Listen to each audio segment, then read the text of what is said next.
ॐ वक्रतुण्डमहाकाय सूर्यकोटिसमप्रभा निर्विघ्नं कुरु मे देव सर्वकार्येषु सर्वदा ॐ गङ्गणपते नमः। ॐ गुरुर्ब्रह्मा गुरुर्विष्णुः गुरुर्देवो महेश्वरः गुरुर्साक्षात् परं ब्रह्म तस्मै श्रीगुरवे नमः। ॐ श्री स्वामीनारायणाय नमो नमः। ॐ श्री हरिकृष्ण महाराजाय नमो नमः। ॐ श्री घनश्याम महाराजाय नमो नमः। ॐ श्री लक्ष्मीनारायणाय नमो नमः। ॐ श्री राधाकृष्णाय नमो नमः। ॐ श्री सियावर रामचंद्राय नमो नमः। ॐ श्री उमापति महादेवाय नमो नमः। ॐ त्र्यंबकं यजामहे सुगन्धिं पुष्टिवर्धनम् उर्वारुकमिव बन्धनान् मृत्योर्मुक्ष्यमामृतात्। ॐ नमः शिवाय। ॐ नमः शिवाय। ॐ नमः शिवाय। ॐ नमो नारायणाय। ॐ नमो भगवते वासुदेवाय। श्री हनुमते नमः। ॐ नमो हनुमते भयभञ्जनाय सुखं कुरु फट् स्वाहा। श्री सद्गुरुभ्यो नमः। ओम जय श्री સ્વામિનારાયણ। દરેકનું સ્વાગત છે સ્વામિનારાયણ spirituality.com અને યુટ્યુબ ચેનલની અંદર। આપણે પ્રથમ તો પરાત્પર પરબ્રહ્મ ઈષ્ટદેવ શ્રી સ્વામિનારાયણ ભગવાન એમના ચરણોમાં અનંત કોટી નમસ્કાર દંડવત પ્રણામ સહિત અનંત કોટી નમસ્કાર દંડવત પ્રણામ બધા મહારાજના પરમહંસો જેટલા અવતારો સનાતન ધર્મમાં છે દરેકના ચરણોમાં પ્રણામ। દરેકના દરેકને હૃદયમાં ધારણ કરીને પૂજ્ય રીતે આપણે માનીને મહારાજની ઉપાસના કરવાની છે। અને દરેક જે સાધુ સંત પરોક્ષમાં થઈ ગયા, પૂર્વે જે થઈ ગયા, આજે છે, આગળ થશે, દરેકની ચરણરજ ચડાવીને આપણે આગળ વેદરસનું મનન ચિંતન કરવા માટે પ્રયત્ન કરીશું ભગવત કૃપાથી। વેદરસમાં પ્રવેશ તો કરવાનો છે, પણ એના પહેલાં બે ત્રણ વાત થોડી જે કરવા યોગ્ય છે આપણે કરીશું। પ્રથમ તો શ્રીજી મહારાજ આપણા જે સ્વામિનારાયણ ભગવાનના જે આશ્રિત છે, શ્રીજી મહારાજ એટલે સ્વામિનારાયણ ભગવાન, એ આપણે એમને પૂર્ણ પુરુષોત્તમ પરાત્પર સર્વોપરી માનીએ છીએ। દરેકના જે ઇષ્ટ છે એને સર્વોપરી માનવા જોઈએ। આજના સમયમાં બહુ જ જુદા જુદા વાદ વિવાદ જાત જાતનું બધું ચાલે છે, આપણે જોઈ શકીએ છીએ ઓનલાઈન, અને બધા આખા વિશ્વમાં વિચિત્ર પ્રકારની બધી જે શું કહેવાય કે જે એક અણસમજણ, બરાબર, જે એના કારણ હશે આપણે એના વિશે નથી જતા, પણ આટલું તો જરૂર આપણે સમજવું જોઈએ કે પોતાના ઈષ્ટને સર્વોપરી જ માનવા જોઈએ, સર્વથી પર જાણવા જોઈએ, અને બીજા બધા જે અવતારો છે એના છે, એની અંદર આવી ગયા એવી પણ એક સમજણ રાખવી જોઈએ। ભગવત તત્વ તો એક જ છે, પણ એના સ્વરૂપો અનંત છે, એનું જે અવતરણ જુદા જુદા ટાઈમ ઉપર થતું હોય છે। યદા યદા હિ ધર્મસ્ય ગ્લાનિર્ભવતિ ભારત, આ બધી વસ્તુ થોડી ધ્યાનમાં રાખીને બહુ આપણે જે સ્વામિનારાયણ ભગવાનના જે સત્સંગી છે, કોઈક પણ સંસ્થાના હોય કે કોઈક પણ પરંપરાનો હોય, બહુ ધ્યાન રાખવું જોઈએ કે ક્યારેક પણ શિક્ષાપત્રીનું ઉલ્લંઘન થાય નહીં। શિક્ષાપત્રીમાં ચોખ્ખી આજ્ઞા છે કે 5 દેવ પૂજ્ય રીતે માનવા, ચોખ્ખી આજ્ઞા છે કે ભગવાન કૃષ્ણની ઉપાસના કરવી। હવે આમાં પ્રશ્ન મોટો એ થઈ જાય કે ભગવાન કૃષ્ણની ઉપાસના લખી છે તો આપણે સ્વામિનારાયણના બધા જે ભક્તો છે સ્વામિનારાયણ ભગવાનની કેમ ઉપાસના કરે છે, એના માટે થોડો સમય લાગે સમજવા માટે, એ કે એક દિવસનું કામ નથી। શિક્ષાપત્રીમાં જ આજ્ઞા છે કે બીજા બધા સાંપ્રદાયિક શાસ્ત્રોમાં જવું અને એનો વિસ્તાર સમજવો, અને એમાંથી મહારાજનું ભગવાન પણ બધી વસ્તુ એમાંથી નીકળે છે, અને જેને પછી સ્વીકાર છે બરાબર છે, નથી સ્વીકારતો જે રીતે સમજતા હોય એ વાત પછી એની ઈચ્છા। એટલે આપણે કોઈ આગ્રહ નથી, પણ ખરેખર બહુ ધ્યાનમાં રાખવું જોઈએ કે રાગ, દ્વેષ, અહમ, મમત્વ, આ બધા ભગવાનના જે અવતારો અને અવતારીના આ બધા જે ટોપિક્સ બધા જે છે એ કેવા છે કે જેને સ્થિતિ થઈ છે એને અધિકાર છે આના ઉપર ખરેખર બોલવાનો। આપણે તો વાંચીએ છીએ શાસ્ત્રોમાં, એમાં વાંધો નથી, પણ આ કંઈ ચર્ચાનો વિષય નથી, બરાબર। જેવી રીતે કહેવાય છે કે ભગવાન કૃષ્ણ 16 કળા સંપૂર્ણ કહેવાય છે, ભગવાન રામચંદ્રમાં 12 કળા કહેવાય છે. એવી રીતે શાસ્ત્રોમાં વાત લખેલી છે. હવે આપણી કોઈ એવી સ્થિતિ નથી કે આપણે આ વાત સમજી શકીએ.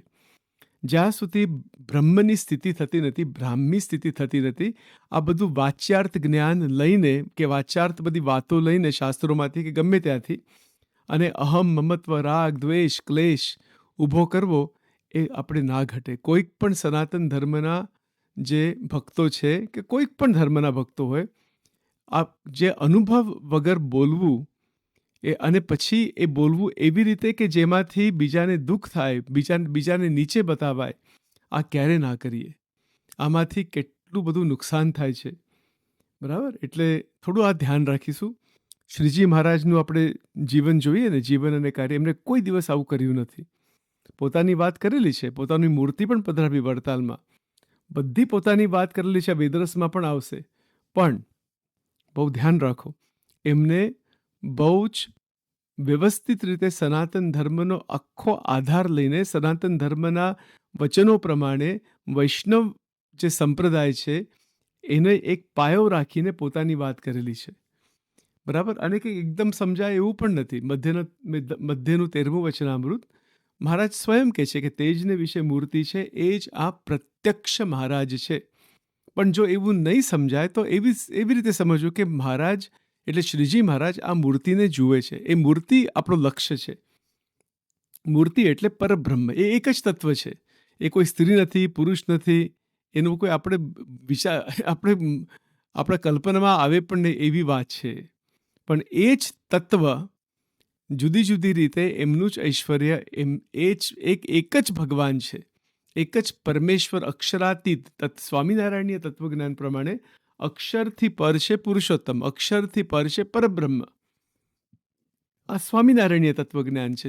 જે મોટા પુરુષ થઈ ગયા, મહાપુરુષ થઈ ગયા, આચાર્યો થઈ ગયા, અને અહીંયા શ્રીજી મહારાજ પોતે એ પોતાની તાત્વિક દ્રષ્ટિ બતાવેલી છે. એમાં કોઈ સાથે અહમ, રાગ, દ્વેષ, ઊંચ નીચ કશું નથી એવી રીતે. બરાબર? ઘણીવાર વૈષ્ણવોના શાસ્ત્રોમાં પણ એવી રીતે માનવામાં આવે છે કે શિવજી તો એક ભક્ત છે, કૃષ્ણ જ સર્વોપરી ભગવાન છે. એમાં તો એવો પણ ભેદ છે કે નારાયણ જે છે વૈકુંઠના, એ પણ કૃષ્ણના દર્શન કરવા માટે જાય છે. અને આ પ્રકારની વાત તો વેદરસમાં પણ લખેલી છે. તો આનું શું કરવું? આપણી એવી સ્થિતિ છે કે આપણે આ જોઈ શકીએ છીએ, કે આવો અનુભવીએ છીએ? આપણે તો વાંચી લીધું વૈષ્ણવના શાસ્ત્રોમાં, કે જે ગૌડીય વૈષ્ણવના શાસ્ત્રોમાં, કે વેદરસમાં પણ આ પ્રકારની વાત છે. બરાબર? તો હવે આમાં સમજવું શું? આ કંઈક ચર્ચાનો વિષય છે? આ ચર્ચાનો વિષય નથી. આ એક સ્થિતિનો વિષય છે. અને જેને સ્થિતિ થઈ છે, જેને આમ ભગવાનમાં અખંડ વૃત્તિ થઈ ગઈ હોય અને ભગવાનની એટલી બધી દયા હોય એ ભક્તો ઉપર, એને બધા ધામ બતાવે. ક્યાં ક્યાં છે, એની ડિરેક્શન શું છે, એ કેવી રીતે છે, એના મુક્તો કેવા છે, આ બધી વાત ગોપાળન સ્વામીની વાતોમાં પણ આવે છે. આપણી આવી સ્થિતિ છે? પૂછવું જોઈએ. અને ખોટી ચર્ચા આપણા સંપ્રદાયમાં અથવા બહાર પણ સનાતન ધર્મની અંદર આ ખોટી ચર્ચા, અને કોઈને ક્યારેક પણ નીચે બતાવવું નહીં. નીચે પોતાની જાતને બતાવવું. હમણાં હું બોલું છું, આ સચિન બોલે છે, બરાબર? હું તો શબ્દ બહુ આપણે વાપરવું ના જોઈએ, પણ આ જે સેવક બોલે છે, તો કોણ નીચે છે? આ સેવક જ સૌથી નીચે છે. તૃણાદપી સુનીચે ન તરોરપી સહિષ્ણુ અમાની ન માનદે ન કીર્તનીય સદાહરી. બસ આ એક ભાવ રાખવાનો. હે પ્રભુ, આપણે કિંકર છે, આપણે એક નાનો પથ્થર તમારા ચરણોમાં છે. બસ આપણે કોણ છીએ? આપણે કંઈ અનુભવ નથી, કોઈ આવી સ્થિતિ ના હોય, કોઈ આવી અલૌકિક સ્થિતિ ના હોય, અને આ ચર્ચાનો વિષય એટલે બહુ ધ્યાન રાખવું જોઈએ. આ ચર્ચાનો વિષય નથી. ભક્તિ કરો, પ્રેમ કરો. અને શિક્ષાપત્રીનું જેટલું ઉલ્લંઘન થાય છે એટલું દુઃખ છે બધાને જ, સંપ્રદાયની અંદર, સંપ્રદાયથી બહાર પણ, કે જે સનાતન ધર્મની અંદર જનરલ, ક્યારેક પણ આનું ઉલ્લંઘન ના કરવું જોઈએ. શિક્ષાપત્રી એવો અલૌકિક ગ્રંથ છે, શિવજી અને નારાયણનું એકાત્મ બતાવેલું, કે એને એક સમજવા. કેટલી સુંદર વાત મહારાજે લખેલી છે. બરાબર? એમને કોઈ દિવસ જરાક પણ કોઈક પણ દેવ અથવા દેવી, કોઈક પણ અવતાર, એમને આપણે શું કહીએ કે એમને ન માનવા એવી વાત જ નથી. એમનું ધ્યાન કરવું એવી રીતે આજ્ઞા છે. ભગવાન કૃષ્ણ અને એમના અવતારોનું ધ્યાન થાય, પણ બ્રહ્મવેતાનું ધ્યાન ના થાય, આવી પણ વાત આજ્ઞા છે. વિચાર કરો. હવે આનાથી વધારે કેટલું સ્પષ્ટ કહે મહારાજ કે ધ્યાન કોનું કરવું, ઉપાસના કોની કરવી? એક પરમેશ્વરની જ ઉપાસના કરવી. સંતનો મહિમા અતિશય છે, અતિશય છે, પણ સંત ભગવાન નથી. આપણા સ્વામિનારાયણીય તત્વજ્ઞાન પ્રમાણે સંત એ સંત જ છે, બરાબર? અવતારો એ અવતારો છે, અને અવતારોના અવતારી એ અવતારોના અવતારી જ છે. એ તત્વજ્ઞાનની વાત છે. પણ એના માટે વચનામૃતનો અભ્યાસ, વેદરસનો અભ્યાસ એ બહુ ઉપરના લેવલની વાત છે. આપણે જનરલી શું સમજીએ છીએ કે ભગવાન એક જ છે, તો ભગવાન એક જ છે, એ કંઈ બે નથી. પણ એના ધામો અનંત છે, ઈશ્વરો અનંત છે, અવતારો અનંત છે, સંતો અનંત છે, બધું એનું જ છે. એ એક જ તત્વ છે. પછી એને તમે કોઈક પણ નામથી બોલાવો, હરિ તારા નામ છે હજાર, કયા નામે લાખું, કયા નામે લખું કંકોત્રી. નથી એક ભજન આવી રીતે સુંદર ભજન છે, યુટ્યુબમાં પણ મળે. ક્યારેક પણ સનાતન ધર્મને આંચ ના આવી જોઈએ. સનાતન ધર્મ એટલે આખા વિશ્વ માટે છે. એ કંઈ હિન્દુઇઝમ આજે શબ્દ વાપરીએ છીએ એ એકદમ સંપૂર્ણ ખોટો શબ્દ છે, પણ હવે શું કરીએ, એ આમ લાગી ગયો છે એવી રીતે. પણ એ આ વૈદિક ધર્મ છે, વૈદિક સંસ્કૃતિ છે. વેદ, ઉપનિષદ, ભાગવતમ, પુરાણો, આ બધું જે અલૌકિક સંસ્કૃતિ દરેક જીવ પ્રાણી માત્ર છે. શિક્ષાપત્રીમાં પણ લખેલું છે કે જીવ પ્રાણી માત્ર માટે આ શિક્ષાપત્રી છે. સર્વજીવ હિતાવહ, દરેકનું હિત થાય, કલ્યાણ થાય. અને મહારાજ પોતે કહે છે કે અમે વેદવ્યાસજીના વચન પ્રમાણે જઈએ છીએ. વેદવ્યાસજીના પ્રમાણ છે વચનો, વચનામૃતની અંદર જ આવે છે. આ થોડી વાત કરવી હતી. આજના સમયમાં બધું જાત જાતનું બધું આ સંસારમાં ચાલતું હોય છે, પણ આપણે બહુ સજાગ રહેવું જોઈએ. ભગવાન સ્વામિનારાયણના સત્સંગી, બરાબર છે, આપણે મહારાજને પૂર્ણ પુરુષોત્તમ પરાત્પર માનીએ છીએ, માનવું જ જોઈએ. આજે લોકો જીઝસને માને છે તો જીઝસને જ સર્વોપરી માને છે, બીજા કોઈને નથી માનતા. જે લોકો અલ્લાહને માને છે તો અલ્લાહને જ સર્વોપરી માને છે, બરાબર. જે ભક્તો શ્રી કૃષ્ણ પરમાત્માને માને છે સર્વોપરી, તો શ્રી કૃષ્ણને જ માને છે. જાઓ ઇસ્કોનના મંદિરમાં તમે, તો ત્યાં ભગવાન કૃષ્ણ જ સર્વોપરી છે, બરાબર. અને એમને ત્યાં ગોલોકની અંદર જ જવું છે, એમને વૈકુંઠમાં પણ નથી જવું, એમને ગોલોકની અંદર જ જવું છે, અને ભગવાન શ્રી કૃષ્ણ અને રાધિકાજી પાસે જવું છે. એમનું આખું ડેસ્ટિનેશન એ છે. વિચાર કરો. તો આ સ્વામિનારાયણ ભગવાનના જે સત્સંગી છે, તો મહારાજે શું લખેલું છે પ્રથમના 21માં કે અક્ષરરૂપ પંક્તિમાં જે અક્ષર મુક્તો છે એની પંક્તિમાં આપણે ભળવું છે. વાંચી લેજો, ગરડા પ્રથમ 21. તો સ્વામિનારાયણ ભગવાનનું જે તત્વજ્ઞાન છે કે એમનું જે સ્વરૂપ છે એમને બતાવ્યું છે વચનામૃતોમાં, વેદરસમાં, સ્વામીની વાતોમાં. પછી એમના જે મોટા પરમહંસો હતા એમને તો બહુ આખું સાંપ્રદાયિક શાસ્ત્ર છે એ શ્રીજી મહારાજ ઉપર જ છે. મહારાજના વખતમાં સત્સંગી જીવન તૈયાર થયું, ભક્ત ચિંતામણી તૈયાર થઈ, કે કેટલા બધા શાસ્ત્રો તૈયાર થયા, બધા પરમહંસોના બધા કાવ્યો તૈયાર થયા, બરાબર. અને એ બધા કાવ્યો અને પદો અને બધું એનું કેન્દ્ર એક સ્વામિનારાયણ ભગવાન છે, બરાબર. ઘણા લોકો પૂછે છે કે તમારે ક્યાં સ્વામિનારાયણ ભગવાનની બીજા શાસ્ત્રોમાં વાત છે? હવે કેવો પ્રશ્ન છે આ, કે રામાયણની અંદર ભગવાન કૃષ્ણનું ચરિત્ર હોય? ના જ હોય, બરાબર ને. આજે ભાગવતનું દસમ સ્કંદ છે એની અંદર જીસસનું ચરિત્ર હોય? ના જ હોય. આજે ન્યૂ ટેસ્ટિમેન્ટ છે તેની અંદર જીસસની બધી વાત છે, તો એની અંદર કૃષ્ણની વાત હોય? ના હોય. પ્રિન્સિપલ્સ બધા સરખા હોય છે, સ્પિરિચ્યુઅલ પ્રિન્સિપલ્સ. જે સાચું આધ્યાત્મ તો સરખું, એ તો એક જ છે. એકમ સત વિપ્રાહ બહુધા વદંતી. પણ જેનું ચરિત્ર હોય, જેનો ગ્રંથ હોય, એવી રીતે વાત હોય. આજે લોકો શિરડી સાંઈબાબામાં માનતા હોય તો શિરડી સાંઈબાબાના ગ્રંથોમાં શિરડી સાંઈબાબાની જ વાત હોય, બરાબર. બીજાની વાત એટલી બધી ના હોય એની અંદર. એટલે આ બધી વસ્તુ એટલી બધી આમ એકદમ સચોટ રીતે આપણે સમજી શકીએ, પણ ઘણાને બહુ વાદ વિવાદ કરવાની બધું હોય છે. અને ખાસ જે પ્રસંગો બન્યા કૃષ્ણ ભગવાનના જીવનમાં, રામચંદ્રજીના જીવનમાં, દત્તાત્રેયજીના જીવનમાં, કપિલદેવજીના જીવનમાં, સ્વામિનારાયણ ભગવાનના જીવનમાં, એ બધા લખેલા છે, બધા લખેલા છે શાસ્ત્રોમાં. પછી આપણે આપણા ઉપર રહેવું પડે, આપણા મનમાં વિચાર કરવો પડે કે આ સત્ય છે કે નહીં, આ સાચું છે કે નહીં, બરાબર. શું નિષ્કુળાનંદ સ્વામી ખોટું લખે? કે શતાનંદ મુનિ જે સત્સંગી જીવન બનાવ્યું એ બધું ખોટું લખ્યું છે, કપોળ કલ્પિત છે?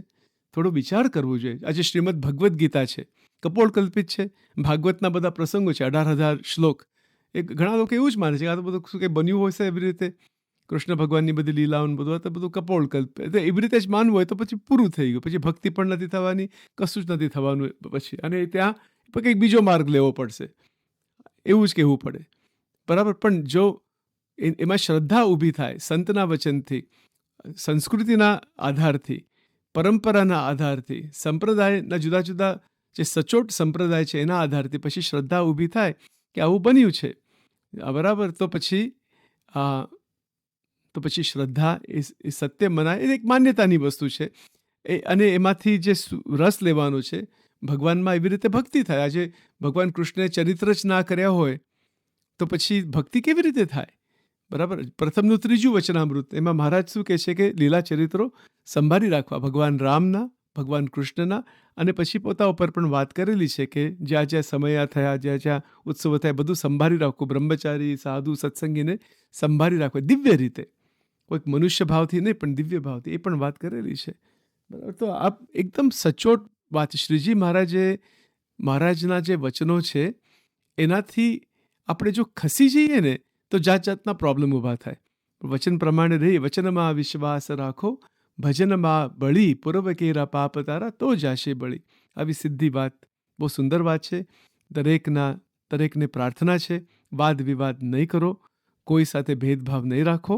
ભેદભાવ જ્યાં સુધી આપણા મગજમાંથી ના મટે ને ત્યાં સુધી તો આ વેદરસમાં તો દ્રષ્ટિ પણ ના પહોંચે, બિલકુલ નહીં.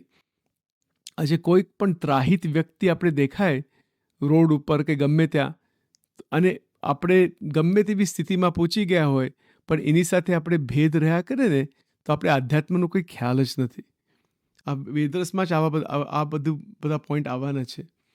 એટલે કોની સાથે ભેદભાવ રાખવો? આપણે બધા એક જ છીએ, એક મનુષ્ય જાતિના છીએ. મનુષ્ય દેહ દરેકને મળેલો છે. દરેકનું હિત થાય, સારું થાય, કોઈનો અભાવ અવગુણ ના લેવાય, પોતાની જાતને શ્રેષ્ઠ માનવું નહીં. આપણે દાસ છીએ, બધા અવતારોના પણ આપણે દાસ છીએ. બધા સંતોના આપણે જેટલા સંતો છે એના દાસ છીએ. એના ગુણ લેવા. બધા સંત સરખા નથી હોતા, એની સ્થિતિ પ્રમાણે, એ તો ભગવાન જાણે ને એ જાણે, આપણે શું લેવા દેવા? આપણે દરેક ગુણ લેવા.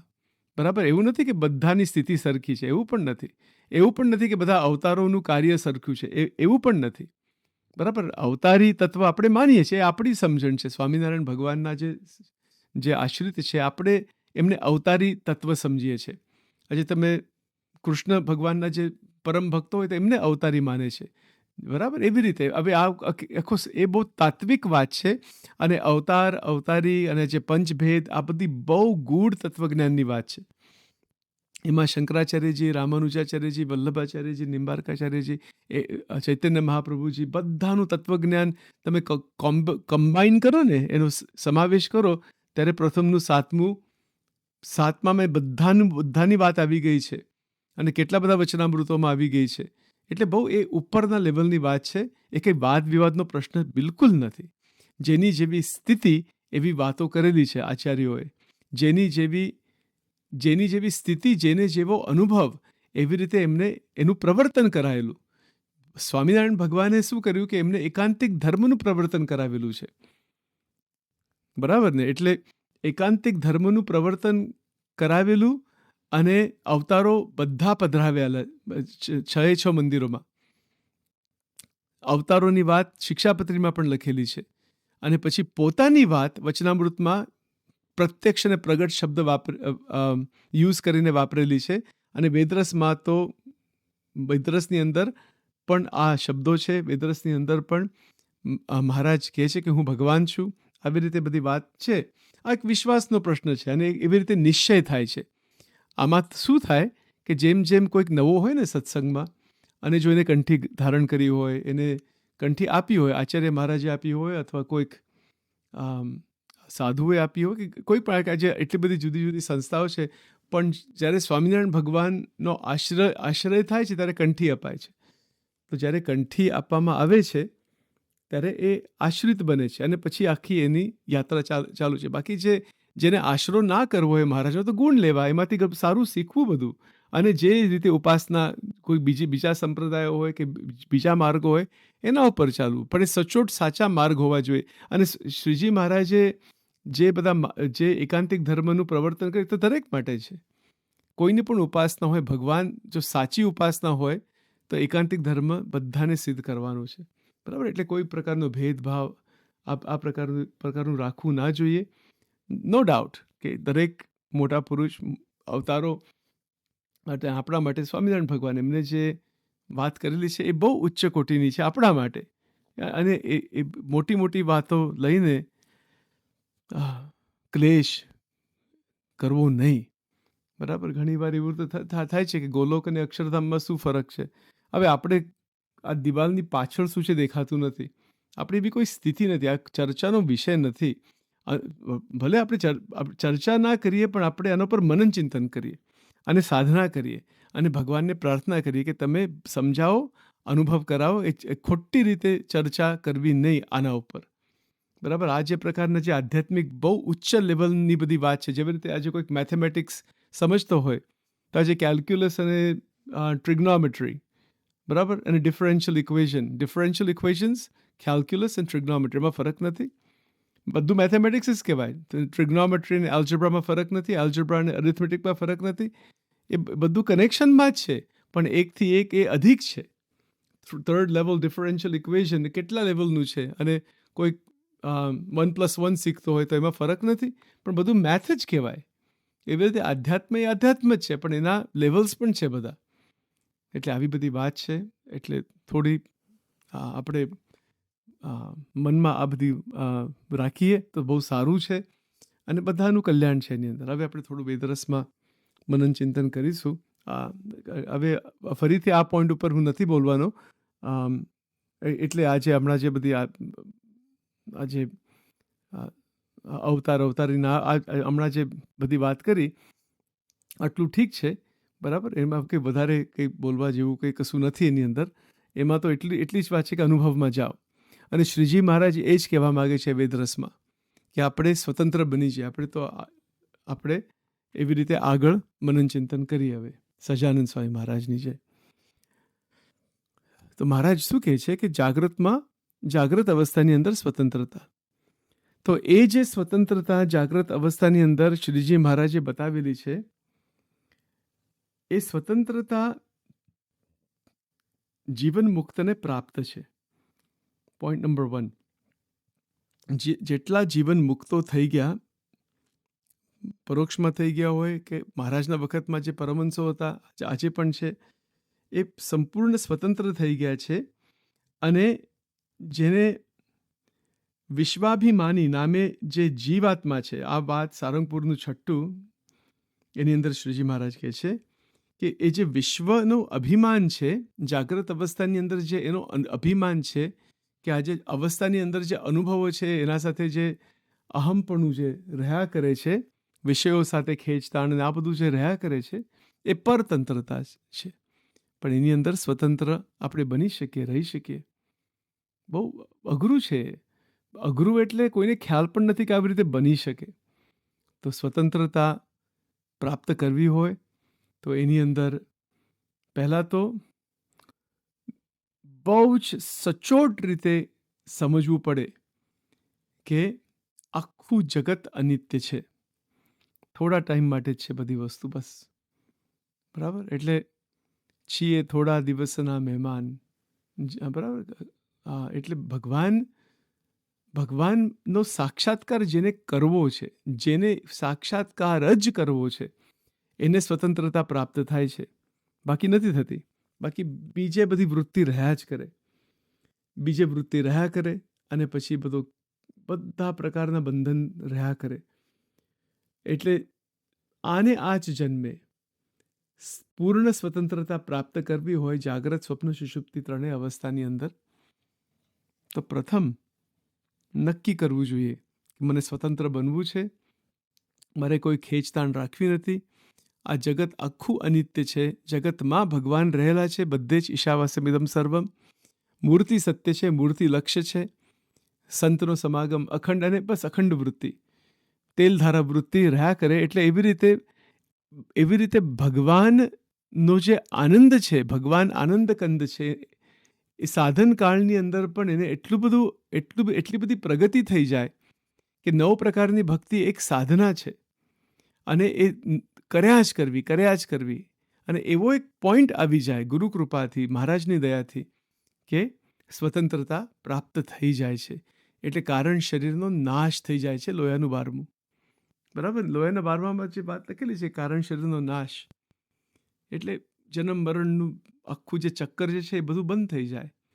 તો કારણ શરીરનો નાશ કેવી રીતે થાય? એ ધ્યાનથી થતું હોય છે. ભગવાનની અંદર ધ્યાન વધારે વધારે સંભાળવા, ભગવાનને ભજન, કીર્તન, મનન, ચરિત્રો, બસ ધીમે ધીમે એની અંદર જ રહેવાનું, મૂર્તિ સાથે સંલગ્ન બનવાનું. અને પછી ક્રિયાઓ તો કરવાની છે સંસારમાં, પણ એ નિષ્કામ ભાવથી આપણે પહેલાં પણ બધી વાત થયેલી. તો આવી રીતે કરતાં કરતાં કરતાં ભગવાનનો અનુગ્રહ થાય છે. એટલે એમને પ્રાર્થના કરવી કે હે પ્રભુ, તમે દયા કરો, તમે કૃપા કરો, કે તમે સ્વતંત્રતા આપો. આપણે જો જોતી હોય સ્વતંત્રતા તો માગવી મહારાજ પાસે, શ્રીજી મહારાજ પાસે, અને આપણા પોતાના જે સત્પુરુષ ગુરુ હોય એમના પાસે માગવું કે હે પ્રભુ, તમે સ્વતંત્ર મને બનાવો. આપણે આવું માગ્યું છે કોઈ દિવસ? તમે આખા વર્લ્ડમાં આજે જેટલા સ્વામિનારાયણ ભગવાનના આશ્રિત સત્સંગી છે, કેટલા માગે છે કે તમે મને સ્વતંત્ર જાગૃત અવસ્થામાં કરો? માગ્યું છે કોઈ દિવસ કોઈએ? માગ્યું પણ હશે, મને ખ્યાલ નહીં, આ સેવકને ખ્યાલ નથી. માગ્યું પણ હશે, પણ કોઈને બહુ ખ્યાલ નથી આવતો કે આવી રીતે માગવું જોઈએ. આ શું છે એ પણ નથી ખ્યાલ આવતો. સ્વતંત્રતા જાગૃતમાં શું છે કે એમાં મનની તાણ સર્વે મટી, મારા મનની તાણ, ખેંચ તાણ મટી જાય છે, અને સંપૂર્ણ સ્થિરતા. એટલે આખી ભગવદ્ ગીતા આવી ગઈ એની અંદર. ભગવદ્ ગીતાનો એક મુખ્ય સિદ્ધાંત છે કે સ્થિતપ્રજ્ઞતા. બીજો અધ્યાય જે છે ને ગીતાજીનો, બહુ મહત્વનો છે. આખી ગીતા મહત્વની છે. એમાં તો સ્થિતપ્રજ્ઞ સ્થિતિ, આ સ્થિતિ ઉપર ધ્યાન રાખવું જોઈએ. કેવળ વાચ્યાર્થ જ્ઞાનથી નહીં વળે. લક્ષ્યાર્થ, લક્ષ્ય, એવો લક્ષ્ય થયા વિના ઉગે નહીં આત્મવિચાર. લક્ષ્ય, મહારાજ સ્વયં લક્ષ્ય શબ્દ વાપરે છે વેદરસમાં. આપણે પહેલાં પણ જોયું કે લક્ષ્ય છે પુરુષોત્તમની મૂર્તિ. તો એ લક્ષ્ય ક્યારે સિદ્ધ થાય? પહેલાં તો મન એકદમ સ્થિર અને પવિત્ર બની જાય. કેટલી સુંદર વાત છે, બરાબર? સ્થિરતા, માનસિક સ્થિરતા. મનનો નાશ નથી. એટલે મન એટલે અંતઃકરણ, મન, બુદ્ધિ, ચિત્ત, અહંકાર, એની અંદર આ જીવાત્મા રહેલો છે. જીવાત્માને આ અંતઃકરણ ભગવાને આપેલું છે, અને જીવાત્માને એનો અનુભવ થઈ ગયો છે. વિશ્વ અભિમાની જેને કહેવાય એને. એટલે જાગ્રત અવસ્થાનો અભિમાન કેવો અભિમાન કે આ અવસ્થા સાચી છે અને આ મારી છે, અને એટલે એના સાથે ઓતપ્રોત એક રસપણું. આજે નથી ચાલતું બધું. આ મોટા ભાગના મનુષ્ય આની અંદર જ ફસી ગયેલા છે. જોતા જ હોય છે ન્યૂઝના બધા શો, અને જોતા જ હોય છે બધી મૂવીઝ અને બીજું ત્રીજું. આ જગત સંબંધી જ બધી વૃત્તિ હોય છે. એમાંથી વૈરાગ્ય તો પ્રાપ્ત થયો નથી, એમાંથી કોઈ પ્રકારનું જ્ઞાન પ્રાપ્ત થયું નથી. આખી જિંદગી ખલાસ થઈ જાય આવી રીતે, કારણ કે એને વિશ્વ અભિમાની. જો સારંગપુરનું 6ઠ્ઠું વચનામૃત છે, આપણે જરા ફરીથી જોઈશું આની અંદર. બહુ અદ્ભુત વાત છે. ત્યાં નિત્યાનંદ સ્વામીનો પ્રશ્ન છે. નિત્યાનંદ મુનિ, નિત્યાનંદ સ્વામીએ પ્રશ્ન આવી રીતે પૂછે છે: સ્વામિનારાયણ હરે, સ્વામિનારાયણ હરે. આખું વચનામૃત હું જરા વાંચું છું સ્ટાર્ટિંગમાંથી.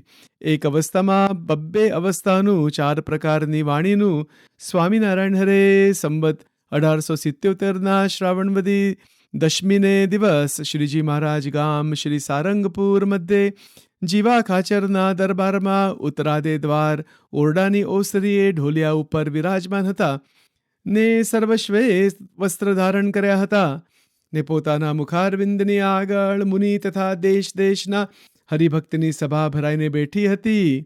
પછી નિત્યાનંદ સ્વામીએ પ્રશ્ન પૂછ્યો જે એક અવસ્થાને વિશે બીજી 2 અવસ્થાઓ કેમ રહી છે? આ કયા લેવલનો પ્રશ્ન છે? જાગ્રત અવસ્થાની અંદર સ્વપ્ન અને સુષુપ્તિ કેવી રીતે રહી છે? આ પ્રશ્ન છે. સ્વપ્ન અવસ્થાની અંદર જાગૃત અને સુષુપ્તિ અવસ્થા કેવી રીતે રહી છે, અને સુષુપ્તિ અવસ્થાની અંદર જાગૃત અને સ્વપ્ન કેવી રીતે રહ્યા છે? આ પ્રશ્ન છે. વિચાર કરો. બરાબર, આ પ્રશ્ન બહુ ક્લિયર થવું જોઈએ. એના વિશે વધારે નિરૂપણ નથી કરતો, પણ આપણે સમજી શકીએ. હવે પછી મહારાજ શું કહે છે? પછી શ્રીજી મહારાજ બોલ્યા છે, આ જીવાત્મા જેને વિશે રહીને વિષય ભોગને ભોગવે છે તેને અવસ્થા કહીએ. 5 પ્રકારના વિષયો છે: શબ્દ, સ્પર્શ, રૂપ, રસગંધ. એનો ભોગ કર્યા કરે છે, અને એમાં રહીને જે આવી ક્રિયા ચાલુ રહ્યા કરે છે એને અવસ્થા કહીએ. મહારાજ એની પરિભાષા કરે છે. તે અવસ્થા જાગ્રત, સ્વપ્ન અને સુષુપ્તિ એ 3 પ્રકારની છે. તેમાં જે જાગ્રત અવસ્થા છે તે વૈરાજ પુરુષની જે સ્થિતિ અવસ્થા તેનું કાર્ય છે. એટલે આપણી જે જાગૃત અવસ્થા છે એ વૈરાજ પુરુષની સ્થિતિ, કારણ કે વૈરાજ પુરુષ પણ સ્થિતિ અવસ્થામાં હોય. એ પણ ઉત્પત્તિ, સ્થિતિ અને પ્રલય 3 અવસ્થા વૈરાજ પુરુષની પણ છે. એટલે વૈરાજ પુરુષ એક એવું એક તત્વ છે, મહત્તત્વના નીચે આવે છે આપણા તત્વજ્ઞાન પ્રમાણે. તો વૈરાજ પુરુષની જે સ્થિતિ અવસ્થા તેનું કાર્ય, એટલે આપણી જાગ્રત અવસ્થા છે એ એની સ્થિતિ અવસ્થાનું કાર્ય છે. ને સત્વ ગુણાત્મક છે, એટલે સત્વગુણ એની અંદર વધારે રહેલો છે. સત્વગુણ જે છે, માયાના 3 ગુણ છે, એ જાગ્રત અવસ્થાની અંદર વધારે સત્વગુણ છે, સત્વ ગુણાત્મક છે. ને નેત્ર સ્થાનકને વિષય રહી છે. એટલે આપણે જ્યારે જાગૃત હોઈએ ત્યારે આપણે આંખોની અંદર રહેલી છે જાગ્રત અવસ્થા, બરાબર ને? કારણ કે આપણે જ્યારે સૂઈ જઈએ છીએ ત્યારે આંખો બંધ થઈ જાય છે અને આપણે એક બીજી અવસ્થામાં જઈએ છીએ. આનું તો નિરૂપણ બહુ ગહન રીતે થાય, પણ આપણે થોડું શોર્ટમાં જ લઈશું. અને પછી કારણ કે ગુજરાતીમાં એટલું બધું નહીં ફાવે પણ કારણ કે એમનું ઇંગ્લિશમાં કરીશું પછી કોઈક વાર. પણ જેટલું મને ફાવશે, આ ભક્તને ફાવશે એટલી વાત કરીશું. કારણ કે આનું બહુ એનું સાયકોલોજીના દ્રષ્ટિથી બધું બહુ ઉપરના લેવલની વાત છે. પણ તો પણ શોર્ટમાં સમજી શકાય એવું છે. આપણે સત્વગુણાત્મક છે એટલે જાગ્રત અવસ્થા સત્વગુણાત્મક છે, નેત્ર સ્થાનકને વિશે રહી છે, બરાબર? એ પણ આપણે સમજી શકીએ, બહુ સીધી વાત છે. એવી જે જાગ્રત અવસ્થા તેને વિશે વિશ્વાભિમાની નામે જે આ જીવાત્મા, એટલે જીવાત્મા એવી એક સ્થિતિમાં છે કે જેને એનો વિશ્વનો અભિમાન છે, કે જે અવસ્થા જાગ્રતની અંદર જે અનુભવો થતા હોય છે એને એની અંદર સખત બંધન થઈ ગયું છે, કે સત્ય લાગે છે એક વસ્તુ, અને એટલું જ નહીં પણ એમાં એનો અભિમાન છે. અભિમાન શેનો છે? કે વિશ્વનો અભિમાન છે. એટલા માટે મુક્તાનંદ સ્વામીએ લખ્યું ને કે પિંડ બ્રહ્માંડ સે પર નિજ આત્મા જાનિકે મમ ગુણ ગાવે. પિંડ બ્રહ્માંડ સે પર નિજ આત્મા જાનિકે મમ ગુણ ગાવે, સોઈ જન સંત કહાવે. પિંડ અને બ્રહ્માંડ, આ પિંડ અને બ્રહ્માંડનું જે અભિમાન જે છે એને જ આ વિશ્વાભિમાની નામે એ આ જીવાત્મા, એટલે જીવાત્માનું નામ ફરી ગયું ત્યાં, એને વિશ્વાભિમાની કીધું. કે એને અભિમાન છે વિશ્વનો, કે એકદમ સત્ય લાગે છે એનો, કે આ જે શરીર છે, શરીર દ્વારા જે જાગ્રતમાં અનુભવ થાય છે એ અનુભવનો અભિમાન કેવું કહેવાય, સમજવું થોડુંક અઘરું છે. મને આ નિરૂપણ કરવું પણ બહુ અઘરું છે. એનું અભિમાન એટલે કે જે અનુભવ થતા હોય છે જાગ્રત અવસ્થાની અંદર, એને અભિમાન એવી રીતે થાય છે કે આ સત્ય છે અને આ મારા અનુભવો છે, બરાબર છે? એ જીવાત્માને અનુભવ તો થાય છે, પણ એ અનુભવનો અભિમાન થાય છે. જેવી રીતે આપણે આપણા બેંકમાં લેટ્સ સે $1,00,000 હોય, એક ભારતીય દ્રષ્ટાંત, બરાબર? $1,00,000 કે $1,00,000 કે જે કહો, પૈસા હોય બેંકમાં, અને જો એવો ભાવ થાય કે આ મારા છે, બરાબર? અને પછી એમાંથી અભિમાન, એટલે મારા છે એટલે મને આપેલા છે થોડા ટાઈમ માટે ભગવાને કંઈક, પણ મારું કશું જ નથી. જો એવી સ્થિતિમાં, અંતરની સ્થિતિમાં આવી જઈએ કે મારું છે જ નહીં કશું, બધું એનું જ છે, તો એ અભિમાન નથી ત્યાં, બરાબર? તો વિશ્વના ક્રિયા ચાલ્યા કરે, બેંક એકાઉન્ટ રાખવું પડે, બધી સેમ ક્રિયા હોય છે. એને આપણે વેદાંતની અંદર વ્યવહારિક સત્યમ કહીએ. એમાં જે 3 પ્રકારના લેવલ છે વેદાંતની અંદર, એક છે પારમાર્થિક સત્યમ, પછી એનાથી નીચે છે પ્રાતિભાસિક સત્યમ, અને એનાથી નીચે છે વ્યવહારિક સત્યમ. એટલે વ્યવહારિક સત્યમના લેવલમાં બધું હોય છે, ઘર હોય, કુટુંબ, પરિવાર, બેંક બેલેન્સ હોય, જાતનું બધું હોય છે. એક વ્યવહાર હોય છે, પણ એ વ્યવહાર ભલે આપણે કરીએ પણ એનો અભિમાન ના હોય. દરેક ક્રિયાની અંદર જાગ્રત અવસ્થામાં જે ક્રિયા થાય છે કર્મયોગ પ્રમાણે થવી જોઈએ, 3જો અધ્યાય ગીતાજીનો. અને એવી રીતે જ્યારે કરીએ અને અભિમાન રહિત કરીએ, કે એવી સમજણથી કરીએ કે મારું છે જ નહીં કશું, હું તો એક નિમિત્ત છું, એક સેવા માટે, દરેકનું હિત થાય, કલ્યાણ થાય એટલા માટે ક્રિયા કરીએ છીએ. કોઈ શારીરિક અભિમાન, માનસિક અભિમાન, કોઈ અભિમાન જ નહીં. કે હું ભગવાનનો ભક્ત છું, બસ એવી રીતે જ વૃત્તિ રહ્યા કરે. જે આવે છે જીવનમાં એ પરમાત્માની દયાથી આવે છે. આપણે કામ તો કરીએ, ક્રિયા કરીએ, પણ અભિમાન છોડીને ક્રિયા કરીએ. એટલે જ્યારે ખાવાનું, પીવાનું, ઉઠવાનું, બેસવાનું, જોબ ઉપર જવાનું, સગા સંબંધીને મળવાનું, જાગ્રત અવસ્થામાં જે ક્રિયા આપણે કરીએ છીએ એ અભિમાન છોડીને જ્યારે ક્રિયા કરીએ એને જ કહેવાય બ્રહ્મ સ્વરૂપિણી ક્રિયા. એને જ કહેવાય કે આત્મરૂપમાં આવી ગયા. બ્રહ્મ સ્વરૂપિણી ક્રિયા થોડી આગળની પણ વાત હોઈ શકે, પણ જે આત્મરૂપ થવું, બરાબર, આત્મરૂપ થઈને પરબ્રહ્મની ઉપાસના કરવી, આત્મસ્થિતિમાં આવી જવું, એટલે મારું છે નહીં કોઈ, બધું જ નાશવંત અને થોડા ટાઈમ માટે છે. આ પરમ વૈરાગ્ય, અખંડ વૈરાગ્ય. એટલે અખંડ વૈરાગ્ય જ્યારે અંતરમાં આવે છે ગુરુ કૃપાથી, સંત સમાગમથી, અખંડ વૃત્તિથી, અનેક રીતે બધું આવતો હોય છે. અખંડ વૈરાગ્ય અને જે ક્રિયા જાગૃતમાં થાય છે એ અભિમાન છોડીને થાય છે.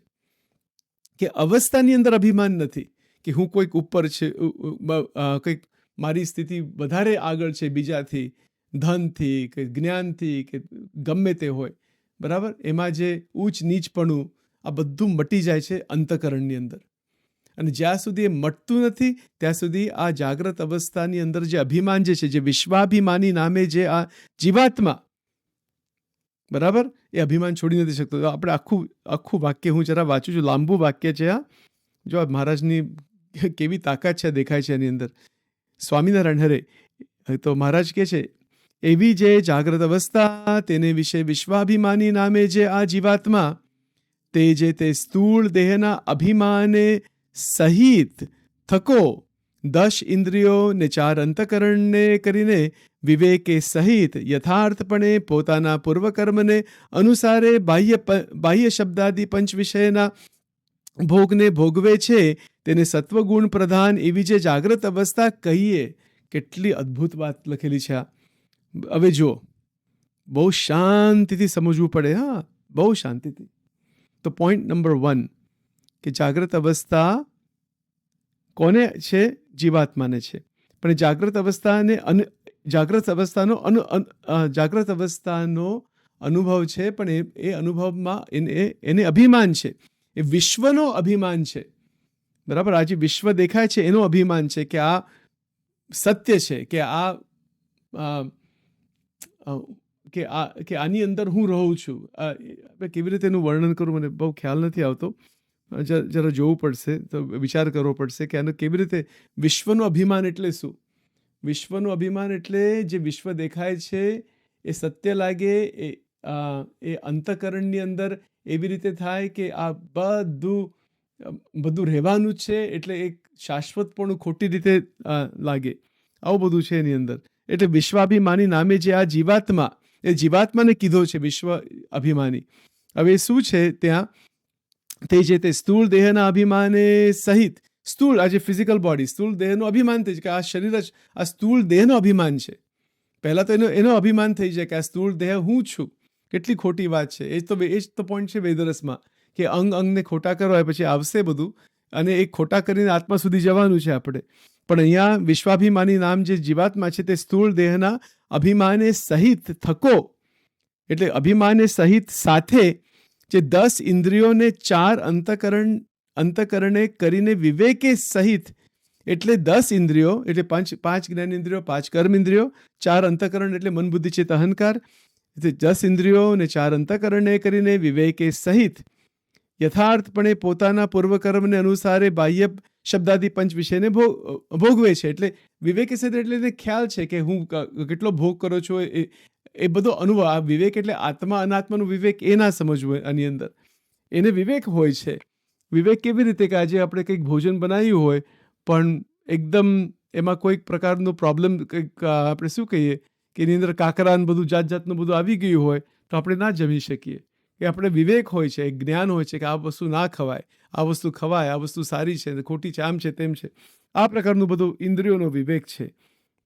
ઇન્દ્રિયોનો વિવેક એટલે એને એક એક્સપિરિયન્સ છે બધો. એ વિવેક એ સહિત સત્વગુણ છે પ્રધાન એની અંદર. આવું બધું છે. આ બધું બહુ ગહન સબ્જેક્ટ છે બધો આ.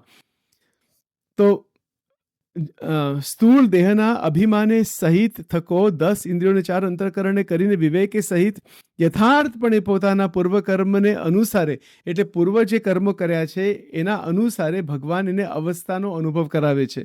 અનુસારે બાહ્ય શબ્દાદિ પંચ વિષયના ભોગને ભોગવે છે. શબ્દ, સ્પર્શ, રૂપ, રસ, ગંધ એનો જે અનુભવ એ ભગવાન જ એને કરાવે છે, પણ એના પૂર્વ કર્મના અનુસારે, કારણ કે ભગવાન છે કર્મ ફળ પ્રદાતા. શિક્ષાપત્રીની અંદર પણ વાત લખેલી છે, આપણે જે કર્મો કરીએ છીએ એનું જે ફળ આપનારા પરમેશ્વર છે. આત્માની અંદર બધું જોઈએ છે, એને બધું ખ્યાલ છે કે આપણે શું શું કર્યું છે, કયા પ્રકારના કર્મ કર્યા છે, બધું જ એમને ખ્યાલ છે. અને પછી એનું બધું એક ટોટલ કરીને પછી જેમ જેમ સમય આવે ત્યારે એનું ફળ મળતું હોય છે.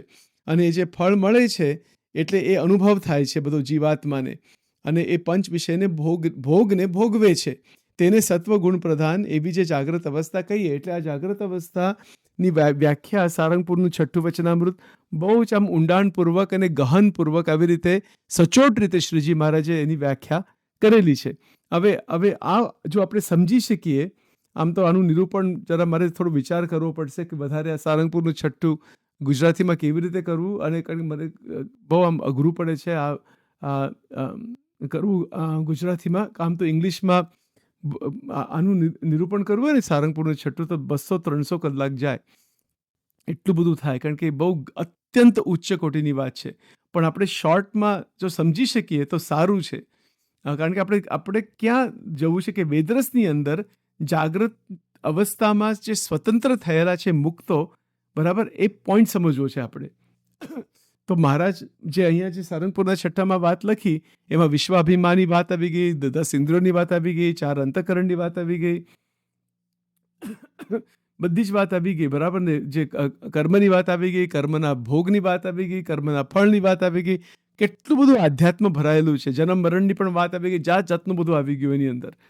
વિશ્વાભિમાની નામ જે જીવાત્મા, ટૂંકમાં કેવું હોય તો વિશ્વાભિમાની સ્થિતિમાંથી બહાર નીકળે અને શેનો અભિમાન કરે કે હું આત્મા છું, હું દિવ્ય છું. અભિમાન એટલે આ ખોટી રીતે અભિમાન નહીં. વેદરસમાં પણ આ વાક્ય આવે છે કે હું આત્મા છું, એવું અહમપણું આવે છે. એટલે જે વિશ્વાભિમાની જે સ્થિતિ છે એની, કે આ પરિસ્થિતિ છે, એમાંથી બહાર નીકળીને કે હું બ્રહ્મ છું, હું દિવ્ય છું, નિજાત્માનમ બ્રહ્મરૂપમ દેહત્રય વિલક્ષણમ, બરાબર, શિક્ષાપત્રી 116મો શ્લોક. એટલે આ સ્થિતિમાં આપણે આવી શકીએ ગુરુ કૃપાથી, સંત સમાગમથી, અખંડ વૃત્તિથી, બધું મનન ચિંતન કરતાં કરતાં જ્ઞાન, ધર્મ, જ્ઞાન, વૈરાગ્ય સહિત જે ભગવાનની ભક્તિ, આ ચારે ચાર એકબીજાની અપેક્ષા બધું સમજવું પડે ત્યારે આ વિશ્વાભિમાની સ્થિતિમાંથી બહાર નીકળી શકાય, બરાબર. એટલે જ્યારે આપણે બહાર નીકળીએ છીએ, એકચ્યુઅલી વાસ્તવિકતામાં બહાર નીકળીએ છીએ, એ ગુરુ કૃપાથી, સંતની કૃપાથી, ભગવત કૃપાથી એ આપણે બહાર નીકળી શકીએ છીએ. અને જ્યારે બહાર નીકળીએ છીએ ત્યારે આપણે સ્વતંત્ર બની જઈએ છીએ જાગ્રતમાં. એટલે જાગ્રતમાં સ્વતંત્રતા, એમાં કોઈ ભય નથી. અભયમ સત્વ સંશુદ્ધિ, 16મો અધ્યાય ભગવદ્ ગીતા, બરાબર. એટલે અભય સ્થિતિ પ્રાપ્ત થાય છે, પૂર્ણ સત્વગુણની પરાકાષ્ઠા પ્રાપ્ત થાય છે, સાત્વિક જીવન બની જાય. સાત્વિક એટલે શુદ્ધ સત્વમય જીવન બને છે. અને જેમ ભાગવતમાં લખ્યું કે સત્વમ યદ બ્રહ્મ દર્શનમ, એટલે જ્યારે આપણે શુદ્ધ સત્વગુણમાં આવી જઈએ છીએ ત્યારે પછી તૈયારી થાય છે બ્રહ્મના દર્શન માટે. અક્ષર બ્રહ્મનું દર્શન ક્યારે થાય છે કે પહેલાં તો શુદ્ધ સત્વગુણની અંદર આવવું જોઈએ, પણ ત્યાં અટકવું નહીં. તો પછી ત્યાં કેટલા બધા અટકી ગયા છે, કેટલા સાધુ સંત પણ અટકી ગયા હશે ત્યાં, અને પછી આ મોટા સંત તરીકે કે મોટા ભક્ત તરીકે માને બધા, કારણ કે પવિત્રતા હોય છે બધી એની અંદર, પણ હજુ બ્રહ્મનું દર્શન બાકી છે. એ હજુ માયાની જ બેડી છે, સોનાની બેડી કહેવાય સત્વગુણ. એટલે શુદ્ધ સત્વગુણની અંદર એનો અભિમાન છોડવો પડે, સત્વગુણનો અભિમાન છોડવો પડે, અને એ સત્વગુણનો અભિમાન છોડીને હું બ્રહ્મ છું, હું દિવ્ય છું, એવી રીતે નિષ્ઠા, બ્રહ્મનિષ્ઠા રાખીને સ્થિતપ્રજ્ઞ અવસ્થામાં જઈને જ્ઞાન યોગ, ભક્તિ યોગ, સાંખ્ય યોગ, ધ્યાન યોગ, બધા યોગનું સમાવેશ અંતરકરણની અંદર રાખીને મહારાજની દિવ્ય ઉપાસના, આપણા ઈષ્ટદેવની ઉપાસના બરાબર કરીએ તો કૃપાથી, એમની કેવળ કૃપા દ્રષ્ટિથી આપણે સત્વગુણથી બહાર નીકળી શકીએ. કોઈ સાધન એવું નથી કે કોઈક પણ ભક્ત કે સાધક હોય કે શુદ્ધ સત્વમાંથી પોતાના બળથી નીકળી શકે, ક્યારેક પણ નથી થવાનું. એ બની જ ના શકે. અને એનું કારણ શું છે કે પુરુષ પ્રયત્નથી શુદ્ધ સત્વગુણ સુધી પહોંચી પણ શકાય. અને એક બોર્ડર છે ત્યાં, એ આત્મદર્શનની બોર્ડર છે, બરાબર. એવું પણ બની પણ શકે કે થોડું આત્મદર્શન પણ થાય. એવું પણ એક વચનામૃત છે, એમાં મહારાજે પણ થોડી એવી વાત લખેલી છે. પણ ધ્યાન રાખો એની અંદર કે ભલે એક શુદ્ધ સત્વગુણ પ્રાપ્ત થયું હોય, પણ જાગ્રત અવસ્થામાં સ્વતંત્રતા જો પ્રાપ્ત કરવી હોય તો એ ભગવાનની કૃપા દ્રષ્ટિથી એ શુદ્ધ સત્વગુણમાંથી બહાર કાઢે છે. અને એ મહાદિવ્ય અવસ્થા છે, જેને આપણે ગુણોથી બહાર, સત્વગુણથી બહાર નીકળી ગયા. વાહ, એ તો ગજબની વાત છે આખી. હવે આનું કોઈ વર્ણન, કેવી રીતે એનું વર્ણન થાય એવું નથી. એને આપણે કેવળ સમજવાનું જ છે. આમાં ભગવદ્ ગીતાના બીજા અધ્યાયના જે સ્થિતપ્રજ્ઞ કા ભાષા, એના પછીના બધા જે શ્લોક છે, એશા બ્રાહ્મી સ્થિતિ, એ બધા શ્લોક આવી ગયા એની અંદર, બરાબર. એટલે બહુ ધ્યાન રાખવું કે એક એક જે પોઈન્ટ લખેલા છે શ્રી કૃષ્ણ ભગવાને ત્યાં, કે અર્જુનને બતાવ્યું. અર્જુને પ્રશ્ન પૂછ્યો કે સ્થિતપ્રજ્ઞસ્ય કા ભાષા સમાધિ તસ્ય કેશવ સ્થિતદિહ કિમ પ્રભાષિત કિમાસિત વ્રજેત કિમ શ્રી ભગવાન ઉવાચ. ભગવાન, અને પછી ત્યાં જે શ્રી ભગવાન ઉવાચ ચાલુ થાય છે અને છેલ્લા શ્લોક સુધી, જે બીજા અધ્યાયના છેલ્લા શ્લોક સુધી સ્થિતપ્રજ્ઞ અવસ્થા ની આખી વ્યાખ્યા છે, એ સ્થિતિની વ્યાખ્યા છે. ભગવદ્ ગીતા જેવી રીતે વચનામૃત અને વેદરસમાં 3 પોઈન્ટ આવે છે, કે સ્થિતિનું વર્ણન, બંધનનું વર્ણન અને બંધનમાંથી સ્થિતિમાં કેવી રીતે જવાય. બધા આધ્યાત્મિક શાસ્ત્રમાં 3 પોઈન્ટ આવે છે, બરાબર. અને એ બંધનમાંથી સ્થિતિમાં જવું હોય તો પોતાના મનની અંદર, અંતઃકરણની અંદર, ઇન્દ્રિય અંતઃકરણની અંદર, 10 ઇન્દ્રિયોની અંદર જે શક્તિનો નાશ થાય છે, માનસિક શક્તિ, બૌદ્ધિક શક્તિ, આ બધે વાસનાઓ, એ રાક્ષસ છે. વાસના એટલે જ રાક્ષસ. એ ખાઈ જાય છે શક્તિને, બરાબર. આપણા અંતઃકરણની અંદર જે પરમાત્માએ બહુ જ શક્તિ મૂકેલી છે, તો એ શક્તિનું પરિવર્તન ભક્તિની અંદર થાય. એટલા માટે શક્તિ મૂકેલી છે, આ વિષયો ભોગની અંદર લપટાવવા માટે અને બંધનમાં લપટાવવા માટે, પરતંત્રતા, અને પછી જન્મ મરણની અંદર આપણે તૂટી જઈએ, જન્મ મરણના ચક્કરમાં ફર્યા જ કરીએ, અને અનંત પ્રકારના ભોગ, અનંત પ્રકારના દુઃખ ઊભા થાય છે. તો એનાથી બહાર નીકળવા માટે આ વિશ્વાભિમાની જે જીવાત્માને જે કીધો છે, એ વિશ્વાભિમાની સ્થિતિમાંથી બહાર નીકળે, બધા વિષયોના વંટોળામાંથી બહાર નીકળે, એને એકદમ પૂર્ણ સ્થિરતા રહે. વિષયાવનિવર્તન્તે નિરાહારસ્ય દેહિનઃ રસવર્જમ રસોપેસ્ય પરમ દૃષ્ટવા નિવર્તતે. એ પરમ દૃષ્ટવા નિવર્તતે, આજે શ્લોક વચનામૃતમાં પણ લીધો છે મહારાજે, કે ત્યાંથી જ ચાલુ કરવું કે મને પ્રગટ મળ્યા પુરુષોત્તમ આજ, આનંદ અંતર છાઈ રહ્યો. આવી રીતે અલૌકિક દ્રષ્ટિ, દિવ્ય દ્રષ્ટિ, મહાઅલૌકિક દ્રષ્ટિથી જ ચાલુ કરવું કે મને કોણ મળ્યા છે, બરાબર. આ સીધી જ વાત છે કે મોટા સંત મળ્યા છે, ગુણાતીત સત્પુરુષ છે, મહારાજના પરમહંસો મળ્યા છે, અતિ સુંદર વાત છે. ગુરુ પરંપરાની અંદર મહાન મહાન સંતો મળ્યા છે, બહુ સુંદર વાત છે. સનાતન ધર્મની અંદર મોટા સંતો પરોક્ષમાં થઈ ગયા, આજે પણ હશે, આજે પણ છે, અને મોટા મોટા ભક્તો મળ્યા છે, બહુ સુંદર વાત છે. આવા અલૌકિક શાસ્ત્રો મળ્યા છે, ગીતાજી, ભાગવતજી, એવી રીતે અલૌકિક શાસ્ત્રો, ઉપનિષદ, વેદરસ, બધું જ મળ્યું છે. વચનામૃત મળ્યા છે, અલૌકિક વાત છે. મને શું મળ્યું છે, કોણ મળ્યા છે, કેવા મળ્યા છે મને. અને ભિકારીની જેમ આ ભીખ માગવી જાગ્રત અવસ્થાની અંદર કેટલું અજ્ઞાન છે, બરાબર. સિંહ થઈને રહેવું. જુઓ, આપણે રાજનીતિનું વચનામૃત, ગરડા મધ્યનું 12મું વચનામૃત જોઈ લેજો, બરાબર. આપણે રાજા છીએ કાયાનગરમાં, આપણે રંક નથી, આત્મા એ રાજા છે. અને એ રાજા છે, અને એ આત્મા શ્રી હરિજી મહારાજના ચરણોમાં સમર્પિત છે, બરાબર. આત્મા રાજા થઈને કંઈક ભગવાન નથી થઈ જતો, એ ભગવાનના ચરણોમાં સમર્પિત છે. એ દિવ્ય તત્વ છે. અને એ રાજનીતિનું વચનામૃત બહુ સુંદર છે, હમણાં નથી લેતો હું. એવી રીતે સમજવું પડે.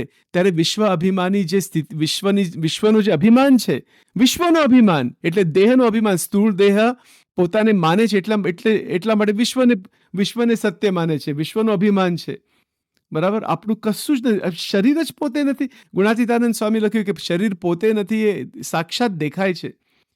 અને શરીર મનાઈ ગયું છે, એ અજ્ઞાન છે. હવે આનાથી વધારે સ્પષ્ટ શું કહે સ્વામી? વિચાર કરો. આપણે બધાને વિચાર, અથવા આ જે સેવક બોલે છે પોતા માટે છે, બીજાને કશું આપણે કોઈ અધિકાર નથી કોઈને કશું કહેવાનો. પણ આ જો સ્થિતિ પ્રાપ્ત કરવી હોય તો, નથી કે 73 મણનો તો એવું કંઈ કહેવાય છે ગુજરાતીમાં, જો ખરેખર પ્રાપ્ત કરવી હોય સ્થિતિ, વ્યવસ્થિત સ્થિતિ પ્રાપ્ત કરવી હોય તો શ્રી હરિજી મહારાજ સ્વામિનારાયણ ભગવાન એમની બહુ જ દયાથી એ દયા કરવા માટે જ આવ્યા છે. પણ કોના ઉપર આવી દયા થાય છે? જેને આવી કૃપા જોતી હોય, જેને આવી સ્થિતિ જોતી હોય, જેને નિર્બંધ થવું છે, જેને એવું જ્ઞાન થઈ ગયું છે કે આ વિષયોમાં દુઃખ જ છે, વિષયોનું સુખ ક્ષણિક છે, નાશવંત છે, દુઃખરૂપ છે, આત્માનું સુખ અખંડ છે. સ્વામીની વાતોમાં વાત આવે છે. અને પરમાત્માનું સુખ એટલે ભગવાન પુરુષોત્તમ નારાયણનું સુખ એ ચિંતામણી છે. એટલે એ તો એનું તો આપણે વિચાર પણ ના કરી શકીએ. એ તો આખી વાત જ અલૌકિક છે. એટલે સ્વતંત્રતા, આપણો પોઈન્ટ આના ઉપર છે કે જાગ્રત અવસ્થામાં સ્વતંત્ર થયેલા જીવન મુક્ત છે. પહેલાં તો આ સ્વતંત્રતા જાગ્રતમાં શું છે એ એકદમ સચોટ રીતે સમજવી પડે. પોઈન્ટ નંબર 1, મુદ્દો નંબર 1. પછી નંબર 2 કે આ પ્રકાર, બીજો મુદ્દો શું છે કે આ સ્થિતિમાં જવાનો નિશ્ચય કરવો પડે, એ બીજો પોઈન્ટ છે. પછી ત્રીજો પોઈન્ટ એ છે કે અખંડ સંત સમાગમ કરીને જે ગુણાતીત જે દિવ્ય સંતો છે, મહાન સંતો છે, એમની દયાથી, એમની કૃપાથી, એ કૃપાથી જ છે, આ કૃપાનો માર્ગ છે, આ એમની કૃપાથી એ આપણા જીવનમાં 9 પ્રકારની ભક્તિની સિદ્ધિ થાય છે. 9 પ્રકારની ભક્તિ જ્યારે સિદ્ધ થાય છે ત્યારે આપણે શુદ્ધ સત્વમાં આવી જઈએ છીએ. અને 10મી ભક્તિ જ્યારે ચાલુ થાય છે, એ 10મી ભક્તિ કૃપાથી આવે છે. અને જ્યારે એ 10મી ભક્તિ જ્યારે ચાલુ થાય છે એટલે આપણે શુદ્ધ સત્વમાંથી બહાર નીકળી જઈએ છીએ. એને 10મી ભક્તિ કહેવાય. અને એમાં તો નિશ્ચય કેટલો સોલિડ નિશ્ચય થઈ જાય કે સ્વામિનારાયણ ભગવાનનો સોલિડ નિશ્ચય. અને આ બધા પોઈન્ટ જે હમણાં જે સચિન બોલે છે, કોઈ કૃષ્ણ ભગવાનના ભક્ત હોય તો ભગવાન કૃષ્ણની ભક્તિ કરો, શિવજીની ભક્તિ કરવી હોય તો શિવજીની ભક્તિ કરો, માતાજીની ભક્તિ કરો તો માતાજીની ભક્તિ કરવો, જીસસની ભક્તિ કરો તો જીસસની ભક્તિ કરો, પણ કરો ભક્તિ, સાચા તત્વની ભક્તિ કરો. અને ભગવાન એક જ છે, ભગવાન બે નથી, ભગવાન કંઈ બે છે જ નહીં, બરાબર? એકમેવા દ્વિતીયમ બ્રહ્મ. એટલે ભગવત તત્વ આપણા સ્વામિનારાયણ તત્વજ્ઞાન પ્રમાણે અક્ષરથી પર પુરુષોત્તમ છે, પરબ્રહ્મ છે, એ એક જ તત્વ છે, બરાબર? અને પછી એ તો મહારાજે તો એ પણ લખ્યું કે હું પણ મારા પારને નથી પામતો. એટલે એ તો વાત આખી બહુ જુદી વાત છે બધી, કે ભગવાન કેવા છે તો એ પોતે જ પોતાના પારને નથી પામતા. તો પછી બીજાની ક્યાં વાત બધી આવી ગઈ એની અંદર? એ તો આખી અલૌકિક સ્થિતિ છે. આપણે અહીંયા જાગૃતમાં સ્વતંત્ર બનવું છે. કોને બનવું છે? બરાબર, વિચાર, કોને બનવું છે? કોની તૈયારી છે? કોને જોઈએ છે આ સ્વતંત્રતા? બરાબર, જેને જોઈએ તે આવો મોક્ષ માગવારે લોલ, આજ ધર્મવંશીને દ્વાર નરના. નથી આ બધું પ્રેમાનંદ સ્વામીનું ભજન છે? કેટલી અદ્ભુત વાત છે આ, કેટલી અમેઝિંગ વાત છે. અને જીવન આના માટે છે. જીવન આ વિષયો ભોગમાંથી એટલા બધા ઘોટાળા થાય છે અંતઃકરણની અંદર કે પૂછો નહીં, હદ વગરના ઘોટાળા થાય છે, બરાબર? એટલા માટે જે વાત આખી જે આવે છે કે ભગવાન અલૌકિક છે, એ દિવ્ય છે, એ મહાઅલૌકિક છે. અને આ પ્રકારની જે અલૌકિક સ્થિતિ જે છે એ અલૌકિક સ્થિતિ પ્રાપ્ત થાય છે. જાગ્રતમાં સ્વતંત્રતા પ્રાપ્ત કરવી, એ જેને ખરેખર પ્રાપ્ત કરવી હોય ને, તો આપણે જેટલા પોઈન્ટ અહીંયા લીધા છે, સારંગપુરનું 6ઠ્ઠું વચનામૃત, આ વેદરસના વાક્યો, અને બધો આખો જે દિવ્ય સત્સંગ છે, એ સ્થિતિમાં જેને જવું હોય તો અંતઃકરણની અંદર નિર્ધાર કરવો પડે કે મારે આ સ્થિતિમાં જવું જ છે, બસ પતી ગયું, ફિનિશ. અને પછી ગમે તે થાય એનાથી બહાર નીકળવું નહીં, ગમે તે થાય. એ જ તો અહીંયા મહારાજ કહે છે વેદરસની અંદર કે જીવન મુક્ત છે એ એમનું જીવન મુક્તપણું છોડતા નથી, એ કોઈ દિવસ નીકળતા નથી એમાંથી. ભલે સંકલ્પો થાય, જુદા જુદા પ્રકારના સંકલ્પો જો થાય ને તો પણ એ સંકલ્પ ભેળા ભળી નથી જતા, શમાવી નાખે છે. એ લક્ષ્ય કરીને પુરુષોત્તમ નારાયણને વિશે એકદમ વૃત્તિ વધારે વધારે વધારે જોડીને એ જીવન મુક્તપણું નિરંતર ટકાવી રાખે છે, એને છોડતા નથી. આ પોઈન્ટ આખો મુદ્દાનો પોઈન્ટ છે. એટલે જાગ્રતમાં સ્વતંત્રતા, જાગ્રતની અંદર જો સ્વતંત્રતા જો પ્રાપ્ત થાય તો પછી આગળની વાત છે કે સ્વપ્ન અવસ્થામાં સ્વતંત્રતા આવે. એ તો આખી વાત જ, આખી દુનિયા જુદી છે, આખી વાત બહુ જુદી છે. એમાં જાગ્રતની અંદર ખેંચતાણ, આજે મનની ખેંચતાણ, 3 ગુણનું બંધન જ્યાં સુધી એ છે ત્યાં સુધી સ્વપ્ન અવસ્થામાં સ્વતંત્રતા આવવાની જ નથી. જ્યાં સુધી અવગુણ લઈએ છે, અભાવ લઈએ છે, જ્યાં સુધી કોઈ પ્રકારના દોષો, ષડરીપુ છે, બરાબર ને, આ પ્રકારનો બધો જે કચરો છે બધો, જરાક પણ રંચ જેટલા પણ દોષો હશે ને જાગ્રતમાં, તો એ સ્વપ્નમાં સ્વતંત્રતા નહીં પ્રાપ્ત કરવા દે. એ પછી સ્વપ્નની અંદર ઉગી આવશે બધા. જેવી રીતે કોઈક વિષયમાં આસક્તિ હોય તો પછી મન જીત્યું ના કહેવાય. સારંગપુરનું પહેલું જીતમ જગત કે ન મન હોય એના સીધી જ વાત છે કે વિષયોમાં પ્રીતિ હોય તો અને ભલે બાહ્ય રીતે બધા નિયમો પાળતા હોઈએ પણ એ જાગ્રતમાં હજુ સ્વતંત્રતા નથી આવી અને વિષયોમાં પ્રીતિ છે, જાત જાતનું છે, ભલે નિયમ એકદમ કડક હોય તો પાળવાના જ છે, પણ ભગવાનની ઉપાસનાથી એ વિષયોની બેડી નીકળી જાય છે. બાકી કોઈ સાધનથી નથી નીકળતું હોય, અને ભગવાનની કૃપા અને આશ્રયથી જ થાય છે એ બધું. અને પછી સ્વપ્નમાં સ્વતંત્રતા પ્રાપ્ત થાય છે. તો એ વિષય બહુ લાંબો વિષય છે, કેવી રીતે એનું પણ વર્ણન કરવું, હવે મહારાજ જેવી બુદ્ધિ આપે એવી રીતે થોડું કરીશું વર્ણન. એનું કંઈ બહુ અઘરું છે એનું વર્ણન કરવું એ ગુજરાતીની અંદર.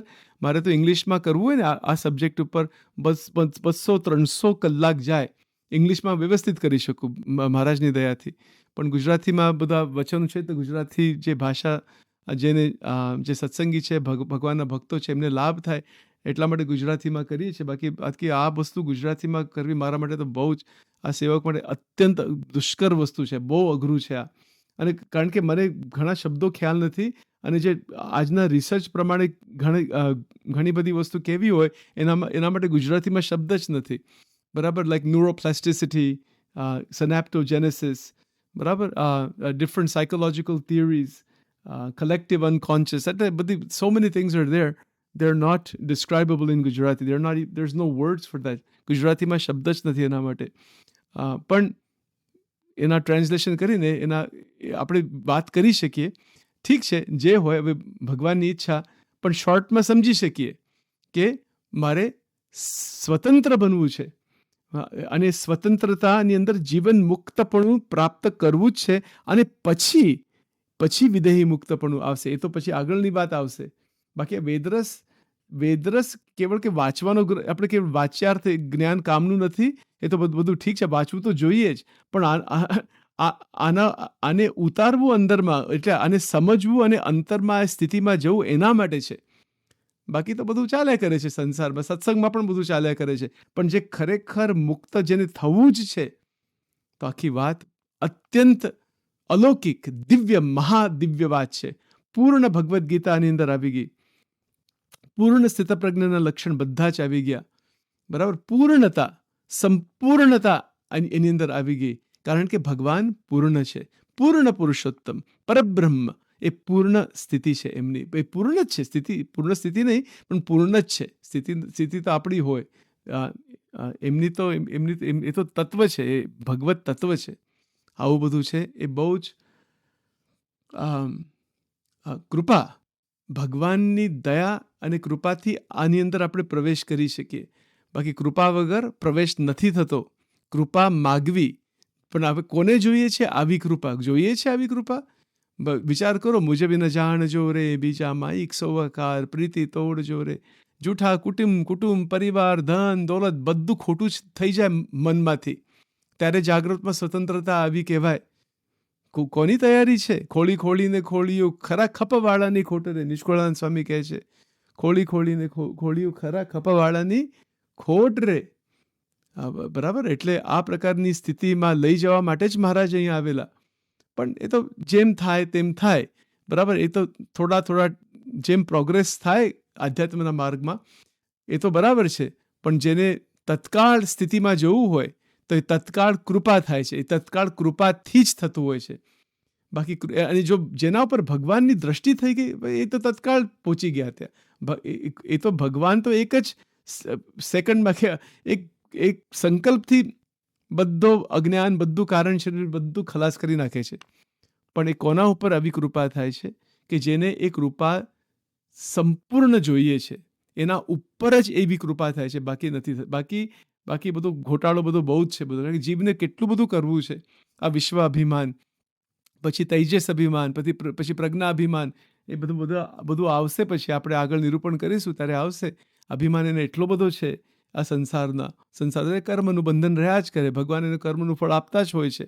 થોડો સત્સંગનો યોગ થાય તો સંસ્કાર થાય. એવી રીતે કરતાં કરતાં કરતાં એક પોઈન્ટ આવી રીતે આવી જાય કે ભગવાનનો નિશ્ચય થાય, એનું સ્વરૂપ ઓળખાય, મોટા સંતનું ઓળખાય, સત્સંગ મળે, આવા દિવ્ય ગ્રંથનું શ્રવણ કરવા માટે તક મળે, બરાબર ને. અને આ બધા સંજોગો જ્યારે મળતા હોય ત્યારે પછી એ આત્યંતિક મુક્તિનો અધિકારી બની શકે અને પછી એ ભગવાન એના ઉપર કૃપા દ્રષ્ટિ કરે છે. આવી બધી વાત છે.